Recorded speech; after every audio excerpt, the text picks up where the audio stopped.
Qofse nuk bëhesh deputet, do jem qytetar si gjithë tjerët. Të ndërpritet karriera politike? Po nuk më ndërpritet jeta njerëzore. Po jeta njerëzore shqyrë zotit të... Kam një familje për cilin jam krenar, shëndetin e kam mirë, do vazhdojmë përpara. Jo, gjithmonë jam bërë kurioz, zoti Michael, sepse profili yt I lartë, për shkak të asaj që keni kontribuar në politikë, është I tillë dhe ky është fakt. Është I tillë që ju, domethënë, duhet të kishit një, nuk po them favorizim, por një pozicionim tjetër, ndërkohë ju fusin në garë me emra rishtar, me emra të rinj. Ju I keni bërë betejat tuaja në politikë. Dhe sot jeni një lloj senatori, nëse ne do kishim senat, ju do ishit në senat.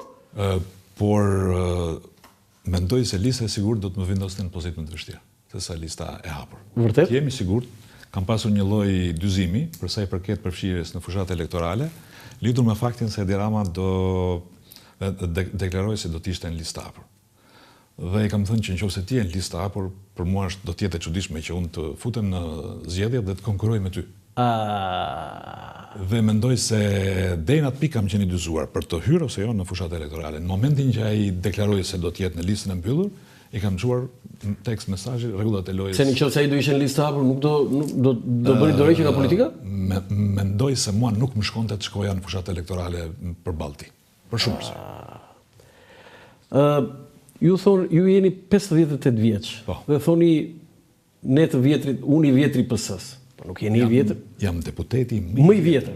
Në pikpamja e karrierës politike, si deputet, unë jam deputeti më I vjetër edhe I parlamentit shqiptar. Mos I keni djegur etapat shumë herët, zoti kryeministër? Mendoj se po, por në politikë është ajo që lexuat pak më lart. Çdo burr do bëj detyrën kur ajo e thret.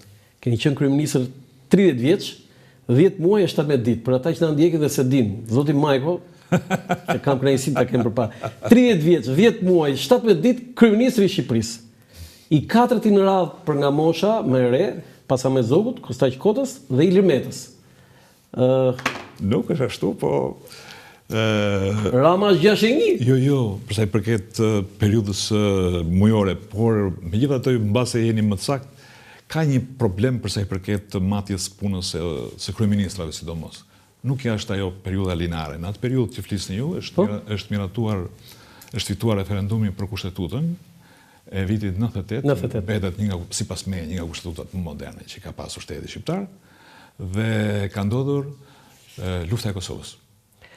Unë do të pyes posaçërisht për atë, sepse ju keni një medalje të artë të pavarur në gjoksin tuaj, por ne në atë kohë e perceptoni ndryshe. Sot mund të themi 1000 fjalë vlerësuese, pozitive për ju, zoti Michael, dhe unë kam kuran dhe s'kam as I kompleks ta them këtë, për atë që keni bërë në ato ditë vështira.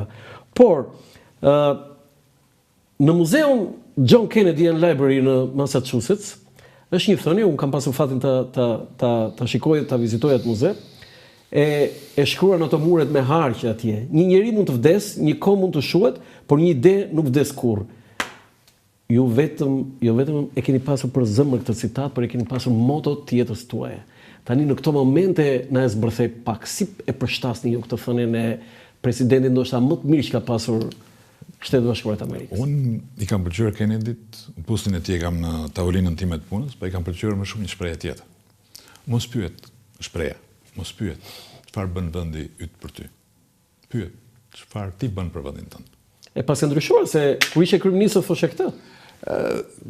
Mbase mund ta kem thënë. Jo mbase, e ke thënë në konferencë për shtyp. Këtë thënie ne kemi vendosur me Edi Ramën dhe tehtesëra që bëm pas kongresit kur. Këtë të dytën. Tani ti po mbështet një thënie që I ka pëlqyer edhe kryetarit aktual? Unë Edi Ramën shoh e ka çarka. Edi Ramën ti e ke shok, po e ke edhe shef. Tek unë ai është shok, pastaj kryetari I PS-s. Tani këtu ka një problem, zoti Michael, sepse gjatë kësaj kohe keni qenë shumë I heshtur. Partia Socialiste ka kaluar tallaze të forta në këto 12 vjet. Okej, keni fituar 3 mandate. Por nuk e kemi pa ndonjëherë Pandeli Majkon, që një politikan modern, që të bëj një vërejtje, një kritik shokut të tij, por më radh para shefit, se ju e keni shef. E keni fjalën për në publik? Po, se I keni bërë shumë privat? Po sigurisht. Po, a mund ta dim çfarë vërejtje keni bërë? Se tani në kohën e fushatës do t'i them këto. Po kur ti thoni? Ka ku njeriu me i thënë Sa herë të kam kërkuar unë ty kur s'ke qenë fushatë dhe thoshe Ja. kishe një punë? Me një shok, gjërat më të mira, Po?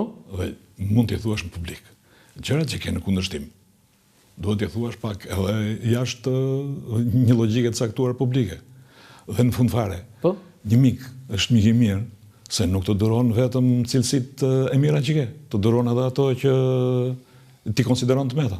Po jo, unë s'kuptoj këtë që si është e mundur atë si e keni këtë marrëdhënie që dikur ai ka qenë vartë si juaj, Po, tani jeni ju vartë si ti. po pse mendoni se në politik marrëdhënia e vartësit është marrëdhënie administrative? Unë jam politik, ai është në politik. Sot ai është kryetari i familjes son dhe unë duhet ta respektoj vetëm si mik, po edhe si drejtues i familjes son politike. Çfarë ka këtu për kontradikt? Ka një kontradikt zoti Majko. Ja u them unë, dhe është një argument shumë i rëndësishëm. Në 9 tetor të vitit 1999, Shqipëria politike ka kaluar ndoshta aktin më të lartë të demokracisë brenda një force politike. Ju keni bërë një betejë me Fatos Nanon brenda Partisë Socialiste për kryetar të partisë.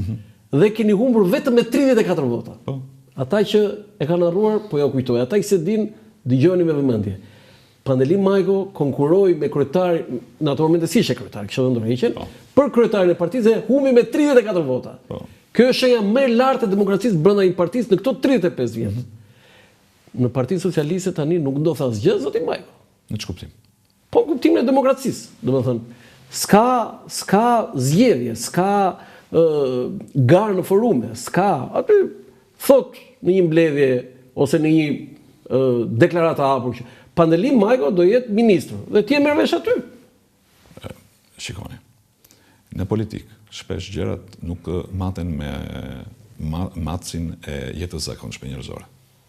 Bile shpesh aty ekziston dhe një rregull shumë kontrovers. Po? Që duhet bësh gjën e gabuar për qëllimin e drejtë. Ta përsëris. Të bësh gjën e gabuar për qëllimin e drejtë. Dhe ato që juve mund të duken si gjëra që nuk shkojnë, ne i evaluojmë brenda një qëllimi që është një qëllim i drejtë. Nëse ne, sipas mendimit tuaj, duhet fillonim të bënim një debat caktuar brenda Partisë Socialiste për gjëra që mendojmë që nuk na shkon. Kush do ishte qëllimi? Dhe sa më shumë që kalon koha dhe ti merr një eksperiencë caktuar politike, ti e kupton se kur fillon një debat apo kur fillon një diskutim të natyrës, a shkojnë mirë këto gjëra apo nuk shkojnë mirë e kështu me radhë. Ti e bën në funksion të një qëllimi. Dhe nëse ky qëllim diskuton duke filluar nga bukë në gojë të socialistëve deri në ardhjen në pushtet të një opozite që dhe në këto zgjedhje nuk është gati, atëherë mendoj që gjërat e tjera janë të shpjegueshme. Pse keni qenë i heshtur, zoti Majko? Nuk keni folur fare. Në parlament kanë folur, rregullisht. Por pra asgjë për ato që nuk shkojnë mirë në qeverisin e Partisë Socialiste. Kush e tha? Unë s'u kam dëgjuar ndonjëherë, zoti Majko. Tani, fakti që se keni dëgjuar ju, mendonin se... Keni bërë vërejtje ju për qeverisin e zotit Rama? Tani, debate kemi bërë. Dhe tani, ti mendon që debatet duen bërë të gjitha në publik që të quhen të vërteta? Në ditën që ju keni pranuar për të qenë kandidat? Të lutem. Ne jemi në periudhën e fushatës elektorale. Jo, të kuptoj, nuk dua ta përziej. Dalim para njerëzve dhe kërkojmë votën për të ardhmen e tyre. Në çdo rast, ne e kuptojmë se kush është kostoja e një diskutimi lidhur me gabimet. Por nëse më keni dëgjuar, kam thënë edhe me këto gabime, edhe me këta miq e shok që kemi në burg, ne jemi më të vërtet se sa pala tjetër.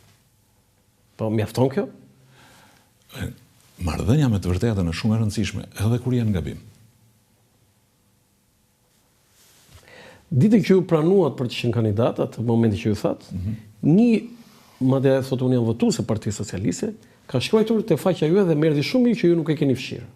Shqip të shkruar, votuese juaj. Po. Ke qenë ndër të paktët që mendoja se vleni të Partisë Socialiste. Por për aq gjumë që keni bërë këto vitet e fundit dhe ke ngrorur karriken kot në parlament duke bërë se hir, ndërkohë që nuk thoi gjysmë fjalë për padrejtësinë që janë bërë popullit shqiptar vitet e fundit. Mendoj se mund të rrish pa merak në shtëpi se nuk do t'i mungosh askujt. Si deputet, sepse ju keni bërë statusin për deputet. Zonjës si do t'i përgjigjeni? Po, mendoj që zonja duket qartë që nuk voton për pjesën tonë.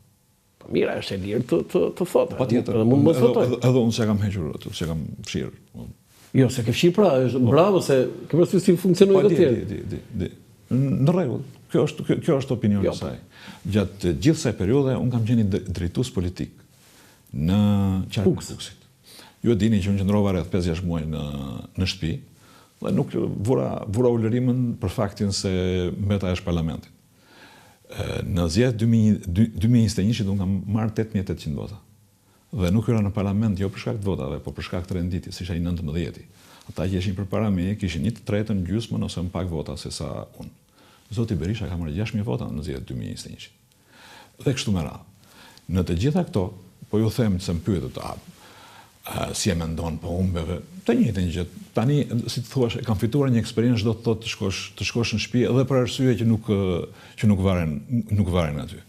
Kështu që në Kukës, qarku Kukësit ishte qarku më i vështirë në pikpamje politike. Ne fituam, unë shkova atje për ndihmuar për zgjedhjet lokale. Dhe fituam edhe në Bashkinë e Kukësit, edhe në Bashkinë e Tropujës për herë të parë. Mendoj se ajo zonë për herë dytë mua më ndihmoi të isha ky që jam. E para herë ishte në luftën e Kosovës, hera e dytë në zgjedhjet lokale. Unë votoj në Tiranë. Po. Pse duhet votoj unë juve, zoti Majko? Votoj Ilir Metën. Këtë votoj? Ilir Metën. Jo, se ka votoj e di unë, se dini ju. Unë po të pyes se pse duhet votoj unë ty? Kam shumë të vështirë të mbush mendjen ty, kështu që të lë jashtë liste. Më lej jashtë liste? Po këtë zonjën e lej jashtë liste, mua më le dy i humbe kështu live. Po të betohem, më duken shumë të drejta si logjika dhe është marrëdhënia me të vërtetë. Po pse e thej që të votoj Ilir Metën, unë se kam vendosur për këtë votoj. Po duke qenë se s'ka parli. Po se Skapalin votojnë të gjithë Ilir Metën, atje kanë ndryshuar. Duke qenë Kukës, s'ke parë këtej se çfarë po ndodh këtej. Më fal. Ti pas ke drejt në smosh, unë s'pas kam drejt të hedh në kunj? Jo, ke drejt, po mua po më dukesh më i urtë. Po kujtoja tani intervistën e fundit që kemi bërë bashkë. Ja, je bërë kaq i urtë, nuk e dia, për shembull të thot djali, se djali është maturuar tani djali juaj. A thotë babi e bërë shumë i urtë? Asnjëherë. Asnjëherë? Asnjëherë. Apo ne pasaj kemi fajin e gazetar, jo, është fakti që kjo intervistë po bëhet në pikë mëngjesit.